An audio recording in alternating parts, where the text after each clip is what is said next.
Bonjour à toutes et à tous, j'espère que vous allez bien. J'ai envie de vous parler de consentement aujourd'hui et j'ai envie de vous dire que l'apprentissage du consentement, ça commence dès le plus jeune âge, dès la plus jeune enfance. Vous savez quand on dit aux enfants viens me faire un câlin, viens dire bonjour, viens faire un bisou à tata machin, etc. Et puis que l'enfant dit non, non, non, non, ou qui change de position un peu, se tourne de côté pour montrer qu'il ou elle a pas envie de venir, etc. Puis on insiste, si, viens, sois poli, etc. Eh bien, je tiens à vous dire que la politesse, c'est effectivement de dire bonjour, mais de dire bonjour ou de faire un signe. Mais par contre, quand on incite un enfant, quand on force un enfant à venir toucher quelqu'un qu'il n'a pas envie de toucher, à venir faire un bisou, à venir faire un câlin, etc., le message qu'on envoie, c'est ton corps ne t'appartient pas, tu dois donner ton corps pour faire plaisir aux gens. Même s'il n'est pas question de sexualité à ce moment-là, il est question du corps, il est question du consentement et du fait d'ignorer en fait le non-consentement de l'enfant. Et c'est quelque chose qui va s'imprimer en fait inconsciemment chez la personne, chez l'enfant qui va devenir plus tard un adulte.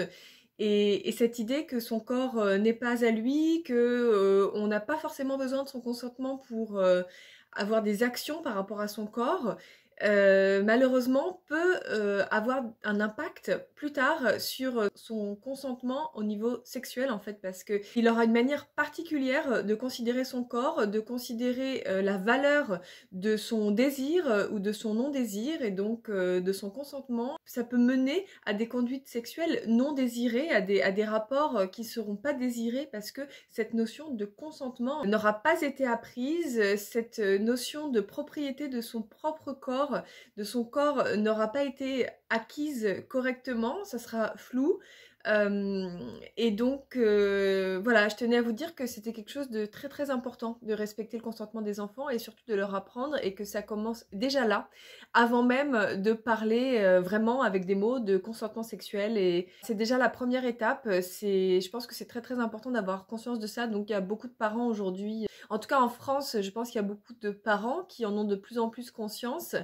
Mais je pense que c'est pas suffisant, je pense qu'il faut le répéter. Je pense que c'est important d'en parler et d'en parler dans nos familles éventuellement, avec nos amis évidemment, avec beaucoup de bienveillance parce que on se rend pas toujours compte en fait de l'impact de ce qu'on fait. On peut avoir de très bonnes intentions, penser juste qu'on est en train d'apprendre, d'enseigner la politesse et que c'est important. Et effectivement, la politesse c'est quelque chose de très très important et pas avoir la conscience de ce qui peut se comprendre derrière, de ce qui peut s'imprimer aussi au niveau inconscient. Voilà, et puis évidemment, il y a d'autres cultures où on n'a pas encore tellement cette conscience-là du consentement des enfants par rapport à ce type de geste d'affection, en fait, mais non désiré et non consenti. Et voilà, je trouvais que c'était important d'en parler. Donc j'espère que ça vous a plu. Si c'est le cas, n'hésitez pas à liker la vidéo, la partager, la commenter. Je serais ravie d'avoir votre avis là-dessus, évidemment, comme toujours. Et puis bien sûr, si vous avez envie, abonnez-vous à la chaîne, activez la cloche pour recevoir les notifications. Je vous remercie beaucoup. Je vous souhaite une bonne journée, une bonne soirée. Je vous dis à bientôt pour une prochaine vidéo.